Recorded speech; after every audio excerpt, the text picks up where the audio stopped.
Hi guys, welcome back to my channel. If you're new here, hi, hello, how are you? My name is Gina, and on this channel we talk about plants. And in this video is, well, first of all, happy Halloween. If you're watching this on its premiere day, it is Halloween. It is the 31st of October. We are almost in November. I love the fall months. Anyway, this is going to be like, there's going to be no structure to this video. Mostly this video is going to be an update on how my pest battle is going. I'm going to tell you what I've been doing to fight these pests. So I've been dealing with thrips and spider mites. Yes, so I'm going to show you what I've been doing to try and beat these things. And in addition, since it is Halloween, I thought I would show you some of my, some black plants, black leaf plants, or plants that look a little bit spooky. And also, since some of them are in my grow tent, we're going to go to the grow tents, to both grow tents, because I have been working my butt off also in my grow tents, just kind of chopping things back. You recently were in the Hoya grow tent, so, and it's like super, when last you saw, it was super overgrown, like it was a jungle. It was a jungle in there.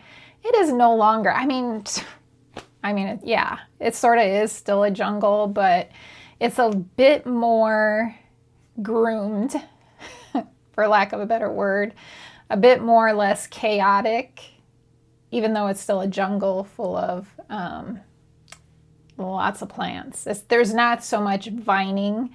So we're going to go there. We're going to go to the Hoya tent. We're going to go to the other tent with like syngoniums, begonias, anthuriums.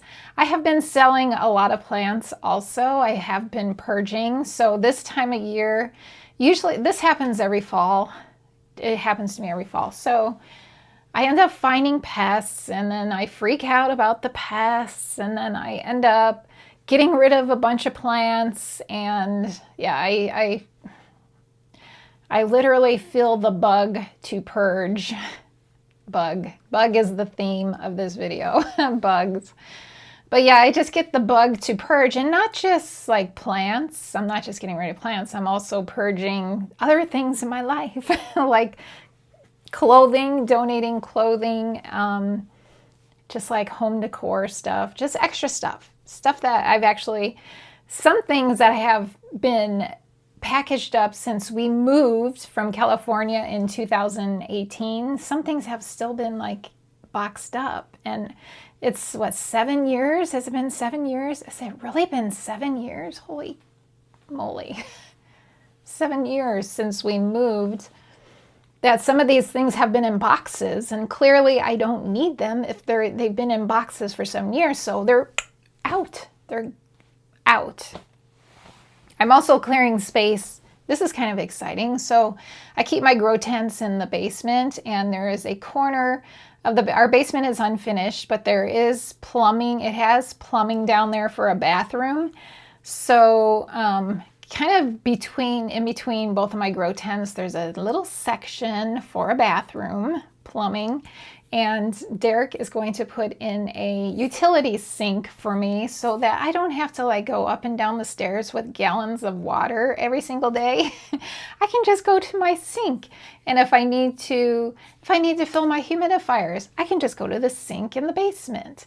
So yeah, in that little corner where the bathroom plumbing is there's like some shelving units filled with stuff. This is stuff that I've been getting rid of that are in boxes. So that's kind of exciting. I'll have to show you that when it is completed. I also want a potting bench in that area so I can do my potting down there easily. And yeah, that's kind of exciting.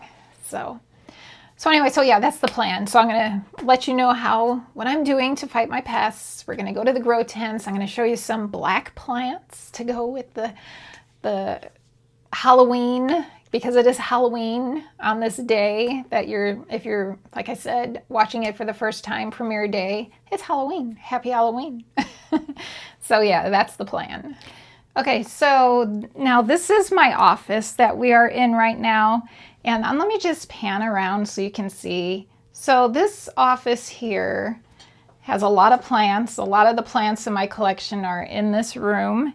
And so I have been having problems with thrips in this room.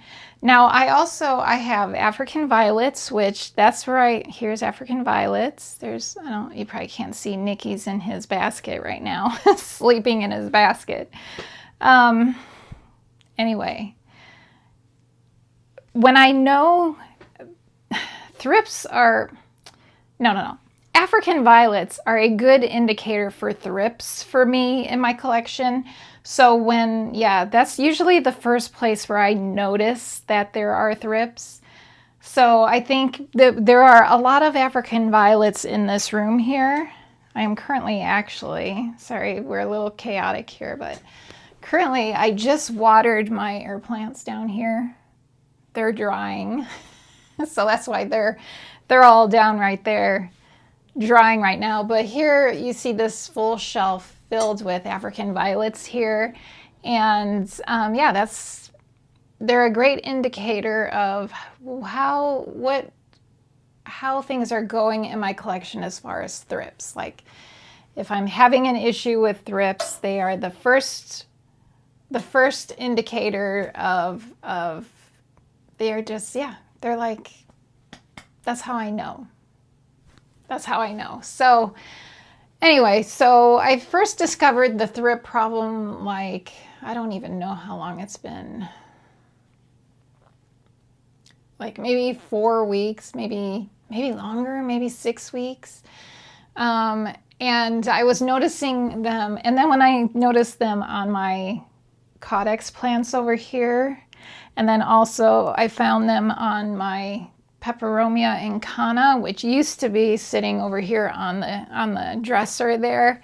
It's now moved over here, it took the place of a strawberry shake philodendron, which a lot of what I've been doing is chopping up plants. So my strawberry shake got totally chopped up, and now I threw away the main plant, and I just have some little like chunks, little nodes, like chunky nodes growing in sphagnum moss right now. So I've done that with like a lot of plants. I've done it with my Hoyas, a lot of Hoyas in my grow tent, just downsizing. I'm not really downsizing. Technically, I'm making more plants out of one plant, but just like the giant plants, downsizing those and just keeping cuttings from those plants. So anyway, another place where I've noticed a big issue with the thrips has been in my IKEA Millsbow wide cabinet. And I discovered that by just having these little yellow sticky traps. So usually people use them for fungus gnats, but they also will catch thrips. And this is my indicator. This is also my indicator telling me just how bad the infestation is in my collection. So yeah, those sticky traps are great for that purpose. So what have I been doing? Okay, so with African violets, I just go to systemic granules. It's just the easiest. They are contained, so all of my African violets are in self-watering pots. So I feel like for me, the systemic granules are just kind of dangerous. They're they have all kinds of warnings on the labels, and they're just kind of dangerous. They're toxic. So I feel safer like with my African violets still doing the systemics in them because they're just kind of contained. So I worry about with my cats. I worry about them they don't really chew plants, and the plants that they would chew, like a spider plant, I wouldn't put systemics in that anyway. And plus, I don't even have a spider plant in my collection anymore. I got rid of it because Nora wouldn't leave it alone. But like, say my ponytail palm in my living room, she goes after that plant. So I would never, ever put systemics in that plant. So really the only plants I'm putting systemic granules in are my African violets because they are pretty contained. They're pretty contained. They're just, yeah. Hopefully that makes sense. I feel safer using it with these. So now everything else, I want to go more natural, a more natural route. So what I am doing, I'm going the beneficial insect route. And then also I'm doing Pure Crop or Pure Crop 1, which is it's an organic pesticide. So it used to be labeled Pure Crop 1. It's now labeled Pure Crop. It's the same thing. Works exactly the same. So if you have that question, if you're curious if it still works the same, yes, it does. So yeah, if you haven't been able to find Pure Crop 1, but you've seen Pure Crop, it is the same thing. I think there's like one added ingredient to it, but it still works the same as pesticide. And the thing I love about that is, now the systemic granules, it only is good for like thrips, it's good for mealybugs, it works for scale, but it doesn't work for spider mites. However, the Pure Crop works for everything. It takes care of everything. So I invested in 2 gallons of this stuff. It's quite expensive. You can get it in smaller, like a smaller size, and it'll be less expensive. But I highly recommend this for everyone if you can get it. I think it's only available in the United States though, as far as I know. Only in the US. But if you're in the US and you have a collection of plants and you're fighting bugs, yeah, it's a great organic, natural way to go. So I'm doing the combination of the Pure Crop and the beneficials because the Pure Crop does not kill the beneficials. It only kills like sap-sucking insects. And the beneficials are not sap-sucking, they are predator mites. They go after other mites, other pests. So they're safe to use together. So that's what I'm doing. And I think it's going great. I really do. I had taken out all my sticky traps because I didn't want the beneficials to get trapped in them. But I have put one back in, and I'm monitoring, let me see, let me grab this sticky. I'm monitoring these traps to see if there are any. What I need is my magnifying glass because, yeah, they're really hard to see. I can't tell if it's just like little dirt marks or if it's actually pests on there. I might see, so I see a couple of specks still on here, and I don't have my, darn it, I don't have my magnifying glass up here to see, but yeah, I need a magnifying glass to be able to tell because the flower thrips are just so tiny that it's impossible to see. So I think I might still see some on this sticky. This is a new sticky trap. The one I had there before I started my treatment, the thing was just filled with thrips. There are a few sporadic little dots on there. I'll just have to put on the screen if it was thrips or if it's dirt. I think it might still be a few little thrips, but not like what it was. So that is how I am monitoring this. Okay, so what I did is I purchased beneficial bugs from Nature's Good Guys is the company, and I'll put up some video here of what I picked up and I'll explain to you exactly what I got. All right, so the first thing you're seeing here are the ladybugs. So they were having a special where they give you free ladybugs. So that's what this is, and I do enjoy the ladybugs. I love watching them just kind of march all around the tents. So here we have beneficial nematodes. These are my very favorite thing, my very favorite bug to fight other bugs with. And then we have a couple different types of mites. So this is the cucumaris, and this is good for attacking thrips. And I got a couple, I think I got 3 bags of those. And then this is the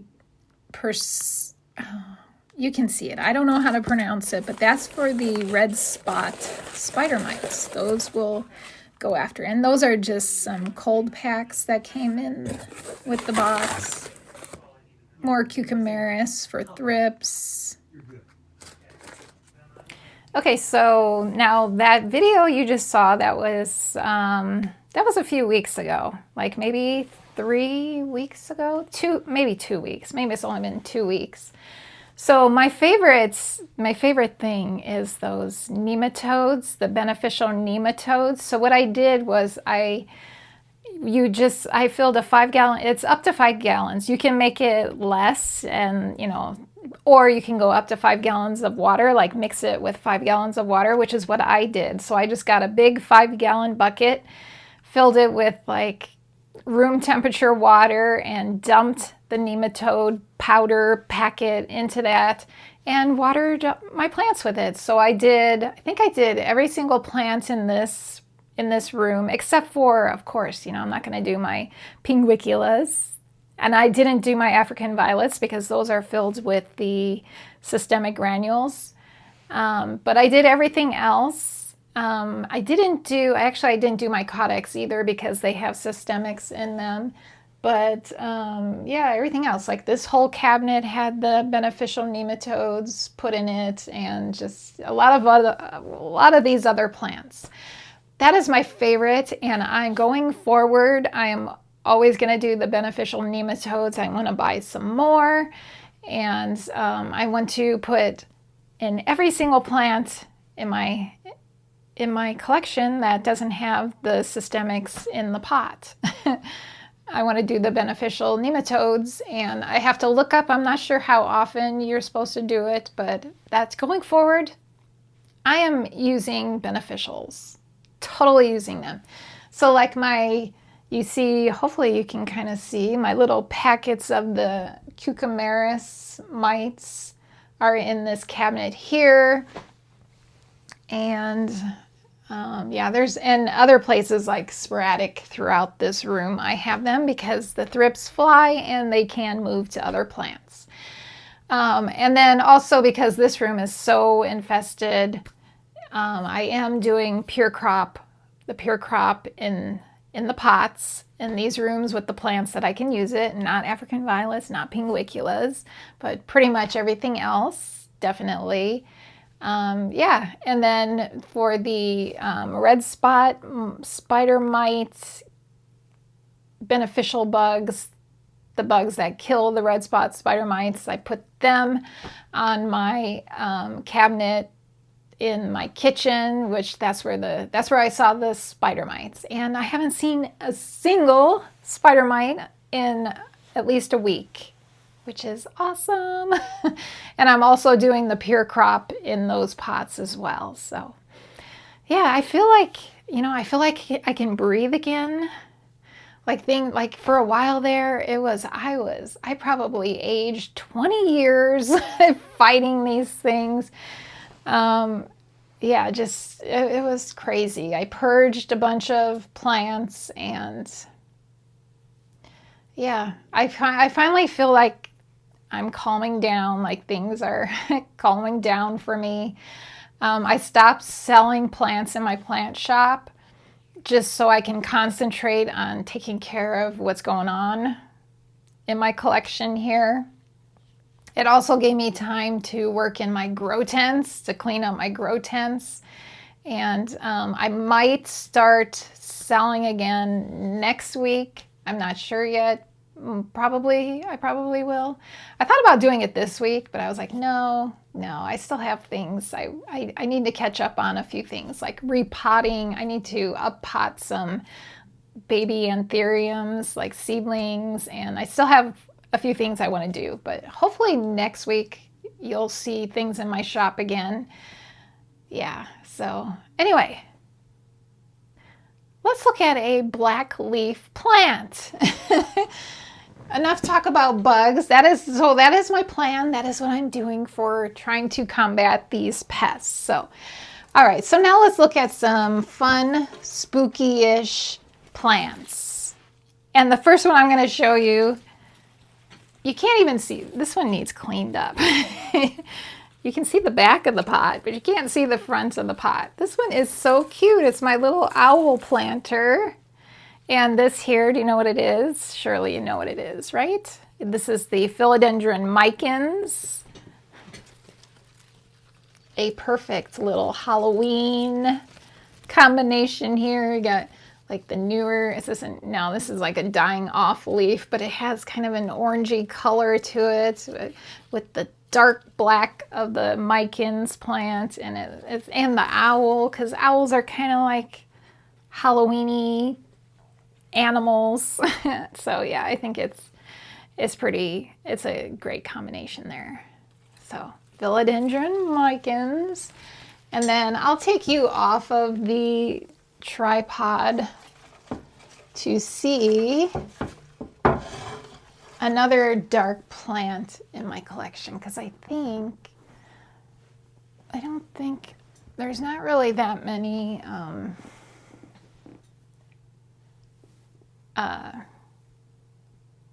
dark spooky plants. Oh, let's look at a begonia. We haven't, you know what, I had to downsize, or not downsize, yeah, sort of downsize my begonia collection because they suffered through the summer. I'm really sad about it. Like, I had to chop back a bunch of my begonias. Actually, I have two black ones, two darker ones. So this is the gray ghost. It's kind of a dark, spooky look to it, right? Sorta, kinda, maybe. We have that one, and then for sure we have this black one here, and this is the begonia Maurice. This one just keeps kicking, keeps going. It's one of my only, I actually have gotten rid of a lot of rhizomatous begonias because they just don't do all that great for me. They haven't been doing all that great for me, but this one's still doing well. So, you know, what's up with that? I don't know. I don't know why. I have no idea why, especially being in a cabinet filled with thrips and it's doing fine. And in case you didn't know, thrips love begonias. Thrips will attack begonias. So I don't see any like evidence of thrip damage on this one. It looks okay, so that's good. Anyway, there's those spooky plants. And then I have a Lanocarty syngonium, which is right back here. Right back here. I'll take you off of there so you can see it. So this is Lanocarty, and this is the best. Oh gosh, it's all the way to the ceiling there. I need to pull that down and kind of wind it down lower, but this is the best this plant has ever done for me. Like currently, right now, it is doing fantastic. And the main plant is all the way down here. There's, you know, very sparse, one little stem, it looks like, just one little stem, and then it has branched out. It's branched out up here, but that is a great black leaf plant if you're looking for a black leaf plant. I recommend it. Syngonium Lanocarty. Okay, so let's head out. Let's go to the grow tents because that's where I have most of my dark leaf, spooky black leaf plants to share with you. Yeah, we'll head down there and you'll see all the work I've done in my grow tents. So yeah, let's go. So welcome to the Hoya Grow Tent, the new and improved Hoya Grow Tent. So you can see the grid system is a little less, not quite as many not quite as full, we'll say. You can see I have my cucumaris packets, those predatory mites, just in case. Now, I haven't seen any issues in this tent, but this is all just in case. Yeah, because I worry that thrips will hitch a ride on me and I'm going to come into the grow tent and they're going to come with me. So that's the reasoning for that. So you see here, this is a little bit cleared out. Still lots of plants, still very jungly, but just cleaner, more groomed, more, in my opinion, pleasant. I cut up a lot of my larger Hoyas and made tons of cuttings. So most of what I have, like, look at all this. Most of my, look at all these propagations. These were once large plants that have been chopped up into smaller plants. Down here and over here. So my big Hoya obovata is now just a bunch of Hoya obovata variegata. Intervariegated is just a bunch of cuttings now. So I cut up the big plant and then I tossed the main portion of the plant and kept the cuttings. So I have to remember to hang on to one of those for myself because I don't have a mother plant Hoya obovata anymore. She used to hang like right here. So I had the Hoya obovata here. I had a Hoya colina next to it. I had my giant Discidia tansuensis hanging here. Chopped it up. And where are her choppings? Oh, they're all up here. Let me get my step stool. Right here is where they all are. My giant pachiclata outer variegated is back there, all chopped up. And here is the colina all chopped up.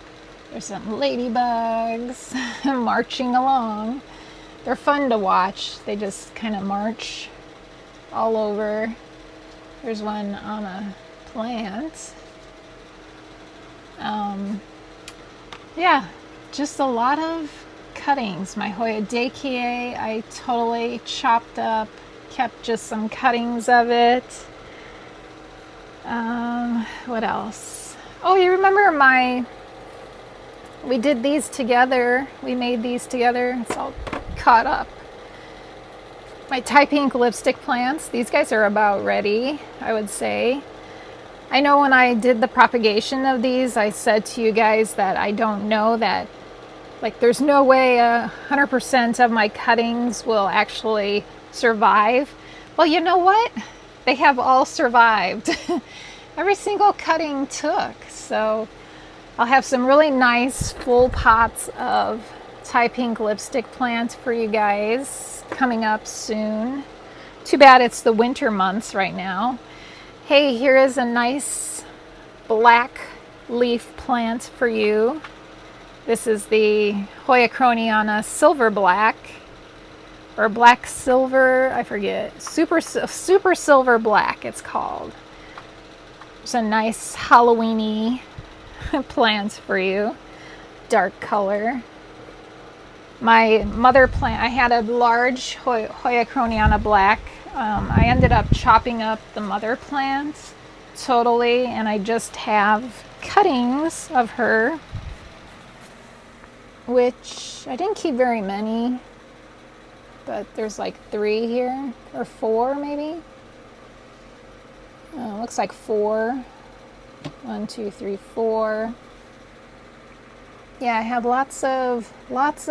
tons of little propagations. My Hoya Discipulae, I still have this one here, right here. But I did chop up a duplicate one, and the key with these guys now, I have had trouble with these guys propagating them. You have to wait several hours after chopping them for them to callus, because if you don't, that's where you run into problems and they will rot. So I think I might have even waited overnight after I chopped the plant, and I'm not having any issues whatsoever. So that is the key. If you ever propagate Hoya discipulae, be sure to let the plant, the cuttings, callus for a while, several hours before you pot them up. And what else? I think that's pretty much it. Just tons of stuff growing out right now. Not a whole lot available for me to put in my shop at the moment, but soon, hopefully soon.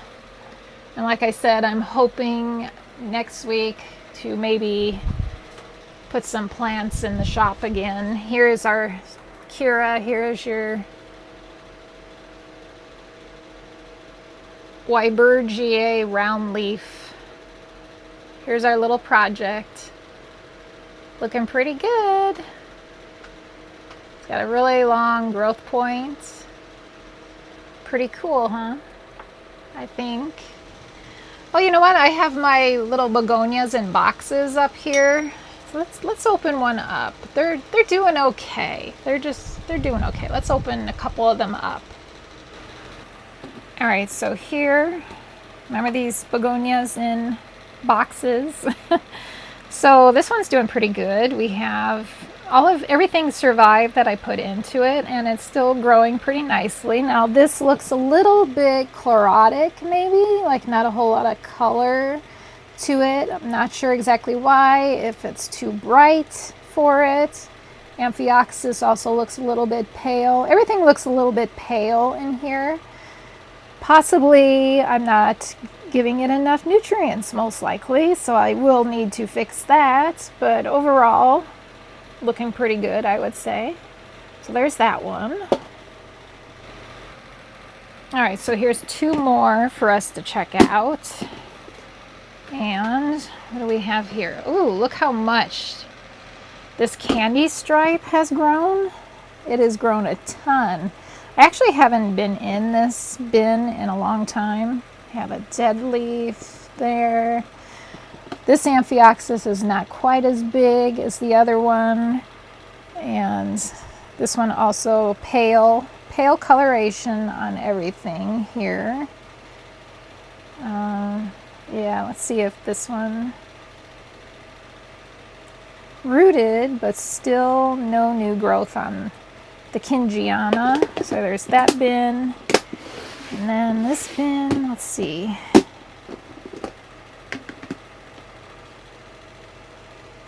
Looks like everything survived.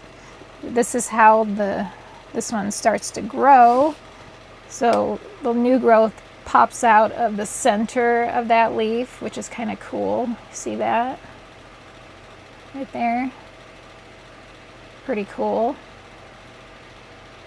Yeah, pretty even growth like throughout the bins. Yeah, and once again, no new growth on that one. All right, so that's pretty much what's going on. Here. These are plants here that I've pulled for the plant shop when I do list again. Might hang on to this one because it has really nice speckling on it, and it's actually kind of nicer than my mother plant at the moment. Like this, this is mother plant over here, and you can see she's not quite as splashy as that one over there, so I might just hang on to that plant as a backup. Yeah, so all right, so that's this tent. So let's go ahead to the other one. Okay, so welcome to tent number 2. That is what I call this one. When I'm telling Derek where something is, I'll say tent number 1, which is the Hoya tent, or tent number 2, which is this tent. So this tent is the one that has gotten the most clean outs. I used to have a ton of really big anthuriums in here, and I cleared out. I've sold quite a few of them. Like I still have these two here that are for sale, and some of these, like this one here, is for sale. I believe that's the red Sonia, Papillolaminum red Sonia. And this one is for sale. They are beautiful though, aren't they? This is a Velvet Moira for sale. And then I do have this Magnificum, which I haven't put for sale because I kind of enjoy that one. I'm hanging on to my Silver Blush for now. So I'm hanging on to this one and the Silver Blush for now. And this is my Forget-I-Eye, one of my Forget-I-Eyes, which I'm hanging on to. And then I have this one over here, which is the dark form Forget-I-Eye, which I'm hanging on to. So I am keeping a few of the anthuriums, and I'm selling quite a few also. So I don't have as many begonias as I used to have. A lot of them have been chopped up and put into bins, these bins. Those two bins there, and then also I have another bin down here, which, let's just look in the bins. Let's see what's going on. All right, so my Rosio punctata. I think I have more than one of these in a bin, but yeah, I do for sure. But isn't it pretty? So that begonia is now a bin begonia. Here is my, I think it's called Doriaki Gray, is a bin begonia. And this is Candy Stripes. This, can't remember the name of this one. It'll be on the screen, but it is now a bin begonia. And then this little one here, which you saw, this one is not quite as pale as the other, like the little bins we looked at. That's the same exact plant there. And then also this was in those little bin boxes as well. This is a number begonia. And I think that's all that's in this bin. A lot of stuff. Oh, I guess there's some Amphioxus in here also. Yeah, a lot of stuff in there. Since we are down here and we're talking about dark leaves for Halloween, look at this new leaf on this. Now, what is this? This is a hybrid. It's the red crystallinum dark Forget-I-Eye cross. Isn't that gorgeous? That's the newest leaf. And these dark, beautiful, dark leaves on this plant for Halloween. For Halloween. Yeah. Let's see. We'll go into these bins also because I do have a dark leaf one in there I want to show you. Over here, this is my, wanted to show you this for Halloween, my Dioscorea discolor. I had no idea these leaves get as big as this. This leaf is huge, but look how beautiful it is. We have this gorgeous dark leaf, and we have this one, which is a piper. It's one of my pipers. These leaves have really sized up. This is the same plant, only the leaves are a little bit smaller down here compared to up there. But that is a piper. Piper, this is the name. That's the name. Piper porphyrophyllum. I'm sure I'm spelling that wrong, but just so cool how big. Just how big. And the backs of the leaves are these purple color. This color, just gorgeous. Yeah.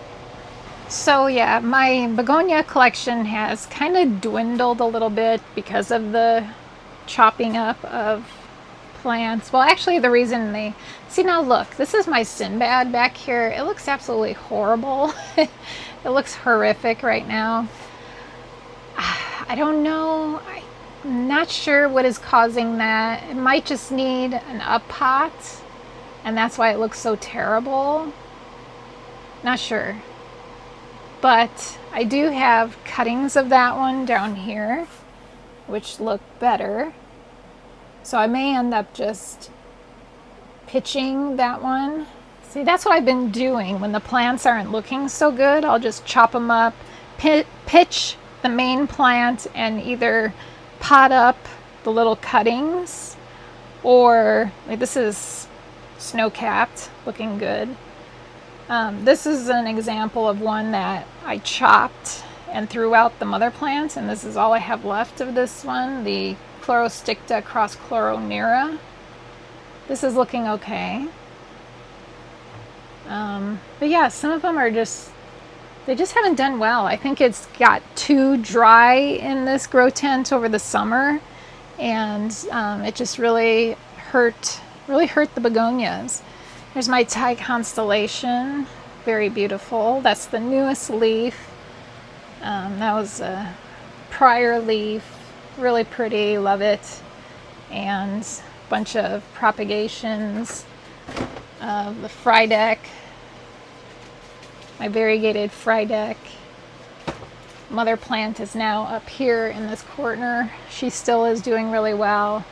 This was the Syngonium chiapense, that my original chiapense that I chopped up, and these, it's coming back nicely. These are all her choppings over here. And let's get into these bins here. Okay, so this is obviously all filled with begonias here.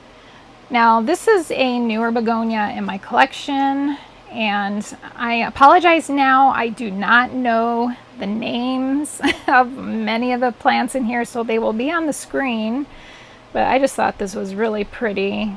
This beautiful kind of apple green color. And then this one has the coolest. Okay, here's a Halloween plant for you, a dark leaf. It looks like a galaxy, like there's just like, looks like a galaxy. It might even have galaxy in the name. I don't remember, but yeah, love it. And this guy here is I have a mother plant of this one here. It's on the tip of my tongue, the name of it, can't think of it, but that is growing in nicely. And then this is a newer begonia in my collection. So it's a cross, Amphioxus cross with something else. And when I received it, it was like falling out of the pot. It was in really poor shape, and I didn't say anything to the seller because I figured I could bring it back, and it did come back. It is coming back. So I'm glad I didn't say anything because I had a feeling it would bounce back, so that's why I just didn't bother. This is kind of a dark one for Halloween. So this is a cross. It's the Darth Vaderiana cross with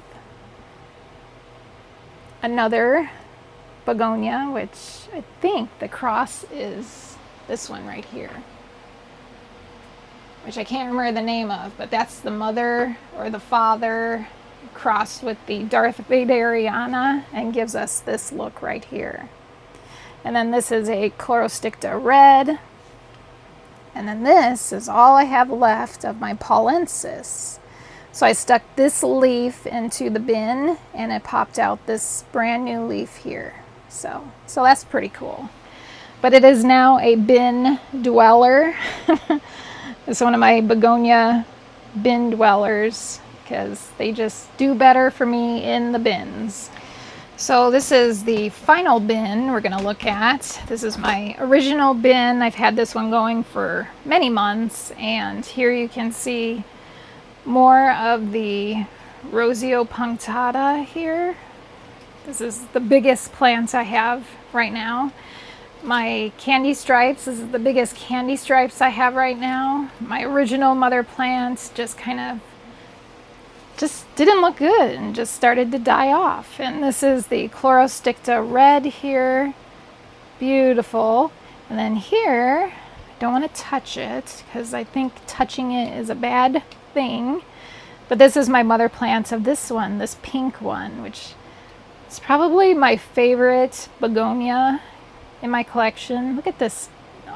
What a beautiful combination of plants here. Colors. Just stunning. Stunning combination. And then this is a silver stripe begonia right here. And what else is in here? I think that's it. Few plants are dominating others, as you can see. This one, I think, has it finally died off? Let's see. Yeah, this one is gone. Begonia honiana, it just has slowly died off. Don't know why. It just did not like life with me, I guess. So we'll remove that one. And there's space now for something else to grow in its spot. Just love this one though.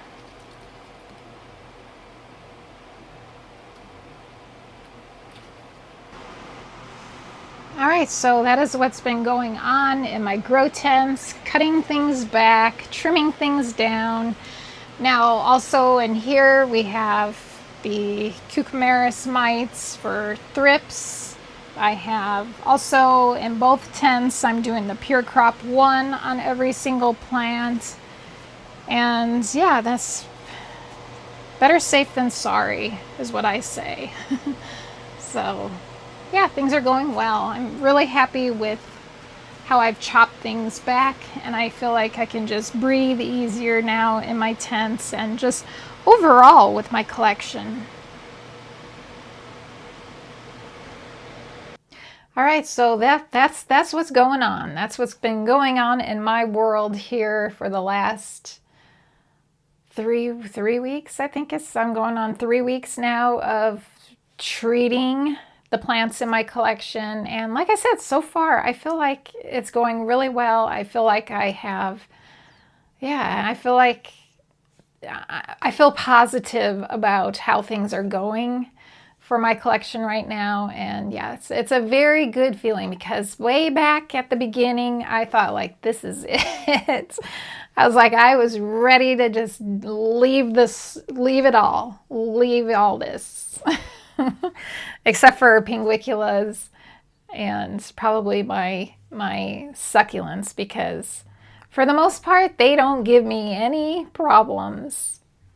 But yeah, so anyway, I hope you enjoyed this video. I hope you enjoyed the updates of what's going on. I hope you enjoyed seeing some really nice blackleaf plants to honor the Halloween holiday today, if you're watching on Premiere Day. Happy Halloween. And yeah, thanks so much for joining me, and I look forward to seeing you in the next video. Bye.